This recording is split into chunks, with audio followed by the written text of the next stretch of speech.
सबसे पहले बात यहाँ पर सोने चांदी की करना चाहेंगे क्योंकि जो लेटेस्ट रिपोर्ट आई है उसके हिसाब से इवन एज सोने के भाव ऑल टाइम हाइज के करीब हैं, हमने डिमांड यहाँ पर फिर भी बरकरार बनते हुए देखी है। चिराग नमस्कार। एक्सपेक्टेशन ये थी कि इंडियन मार्केट्स में, इंटरनेशनल मार्केट्स में भी जिस तरह के डेटा आए हैं एक्सपोर्ट्स को लेकर, ज्वेलरी एक्सपोर्ट्स के नंबर्स को लेकर शायद कुछ नेगेटिव नंबर देखने को मिलेगा, लेकिन ना सिर्फ हम पिछले साल के और पिछले क्वार्टर के मुकाबले ठीक ठाक रहे बल्कि हल्की सी थोड़ी सी यहाँ पर तेजी भी दर्ज हुई।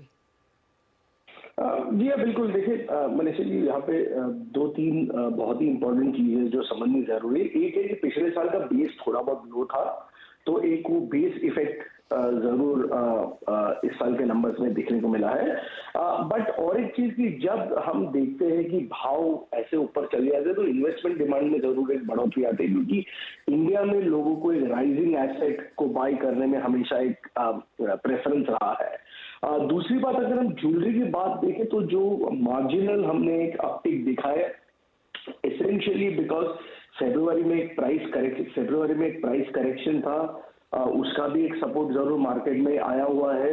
तो हमने फेब में बहुत अच्छी डिमांड आते हुए देखी और जैन में भी 15 तारीख के बाद डिमांड काफी हद तक अच्छी थी। तो भले मार्च में एक जैसे हम कहते हैं कि वॉश आउट मंथ रहा है, बट मिड जैन से लेके फेब एंड तक की जो स्ट्रेंथ थी डिमांड की, उसने पूरे क्वार्टर को एक पॉजिटिव नंबर्स के हिसाब से एंड किया हुआ है। ओके, सो एक तरफ लो बेस था पिछले साल का और दूसरा हमने इन्वेस्टमेंट मांग भी यहाँ पर अच्छे आते हुए देखी है। चिराग, अब क्या एक्सपेक्टेशन है, क्योंकि अब थोड़ी सी स्टेबिलिटी प्राइसेस में बनते हुए नजर आई है, आप कहेंगे अप्रैल का महीना शायद मार्च से और भी बेहतर बनता हुआ दिखे?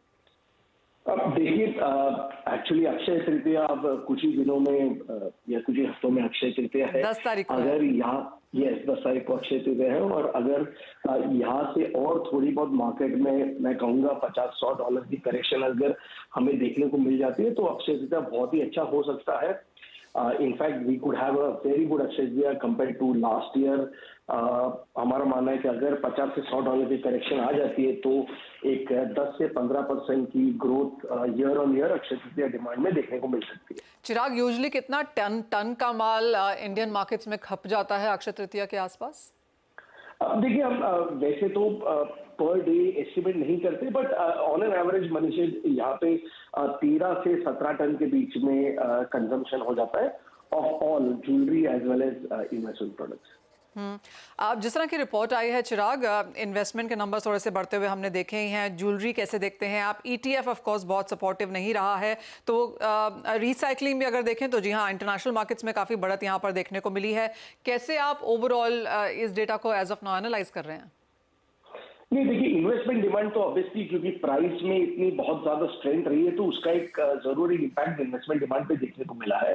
ज्वेलरी डिमांड में मैं कहूंगा कि शायद अगर प्राइस हाई रहते हैं या यहाँ से थोड़ा बहुत और ऊपर चले तो शायद ज्वेलरी डिमांड जरूर इम्पैक्ट होगी।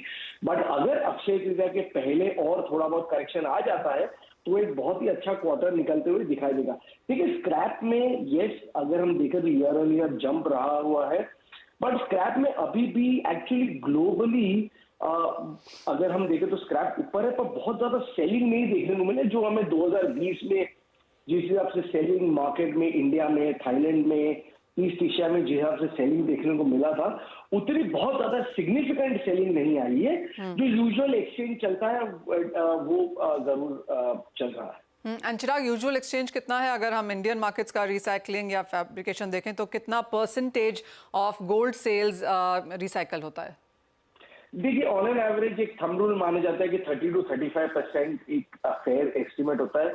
अगर भाव बहुत बढ़ जाए तो यहाँ पे ये फिर नंबर 40-45% तक भी जा सकता है। और इस बार आप कह रहे हैं कि 30-35-40 के आसपास ही हमने रिसाइकल गोल्ड मार्केट में आता हुआ देखा? एब्सोल्युटली। ओके, एक फाइनल सवाल चिराग, अब यहाँ से सोने के प्राइसेस में क्या एक्सपेक्टेशन है? क्योंकि आपने कहा तो सही कि यहाँ से $50-100 की गिरावट देखने को मिल सकती है, अगर वो होता है तो मांग बढ़ेगी, लेकिन आपकी सेंस अब क्या है? देखिए, कल बहुत ही इंटरेस्टिंग फेड के चेयर ने ये बात कही है कि इंटरेस्ट रेट हाइक तो नहीं करेंगे, बट इंटरेस्ट रेट कट भी अभी भी थोड़ा बहुत वॉचफुल है। तो जो मनीषा हम कहते आ रहे कि शायद एक ही रेट कट हो सकता है। मार्केट अभी भी थोड़े बहुत दूसरे डेटा पॉइंट्स पे फोकस है, जियोपॉलिटिक्स पे फोकस है। अगर थोड़ा बहुत वहां पे ईज आउट हो जाता है तो जो हमने ऑलरेडी एक $100-150 की रैली देखी है वो शायद $2250 या $2200 तक एक्सटेंड हो सकती है। ओके, तो एज ऑफ नाउ 2300 के आसपास के स्तर हैं। $2250 प्रति आउंस तक सोने के प्राइसेस गिर सकते हैं। हम बार बार 2300 के नीचे प्राइसेस आता हुआ देखते तो हैं अजय, लेकिन वहां से हमेशा एक अपटिक बन जाता है। आपको लगता है फाइनली वो स्तर टूटता हुआ नजर आएगा और जैसे चिराग कह रहे हैं उस तरह की मुनाफा वसूली सोने में आएगी? डेफिनेटली मंजय जी, अगर हम देखें तो हमने 2440 से जो मार्केट में फॉल आते हुए देखा, उसके दो कारण थे। एक तो जियोपॉलिटिकल, वहां पे कोई एस्केलेशन नहीं था, और उम्मीद थी कि जून में जो रेट कट होगी अब वो फिज आउट होते हुए दिखाई दे रही है। काफी सरप्राइज था कि 2290 2312 में होल्ड कर रहा है, बट आई थिंक कोई ऐसा बड़ा इवेंट नहीं जो प्राइस को होल्ड कर जाएगा। तो डेफिनेटली ओके, अभी 2-3 दिन तक हम कंसोलिडेशन देखेंगे, बट मुझे लगता है 2300 का लेवल तोड़ते हुए 2220 2230 तक का सपोर्ट हम एक बार गोल्ड में देख पाएंगे। अजय, साथ ही भारतीय बाजारों में फिर सोने के प्राइसेस इसमें कैसे आएंगे और एक कहां पर बॉटम तो नहीं लेकिन एक नियर बॉटम कहां बनता हुआ नजर आएगा? अगर किसी को सोना खरीदना है तो किन लेवल्स का इंतजार करें? देखिए, सोने ने जो पिछले 2-3 साल में जो रैली अप किया, उसके बाद तो हर भाव अच्छा लगता है, क्योंकि बाद में वो भाव रुकते नहीं है। जी हाँ। बट मुझे लगता है जो 75,000 से मार्केट ने करेक्ट किया है, तो आई थिंक 67,500 से 68,000 should be the fair price on domestic side, where जो हम लोग बाइंग करना स्टार्ट कर सकते हैं। बट डोंट एक्सपेक्ट कि जो पहले हमने 60-65 के भाव देखे थे, एज ऑफ नाउ नहीं लगता वैसा आएगा। तो I think 67-68 should be the fair price for री एंटरिंग इन द गोल्ड, जिन्होंने रैली मिस की है। ऑलराइट, तो ये तो हुई सोने पर बात। चिराग, बहुत शुक्रिया साथ जुड़ने के लिए और वो वर्ल्ड गोल्ड काउंसिल की रिपोर्ट जो मेटल फोकस उसमें कंट्रीब्यूट करता है उस पर बात भी करने के लिए। तो ये सोने के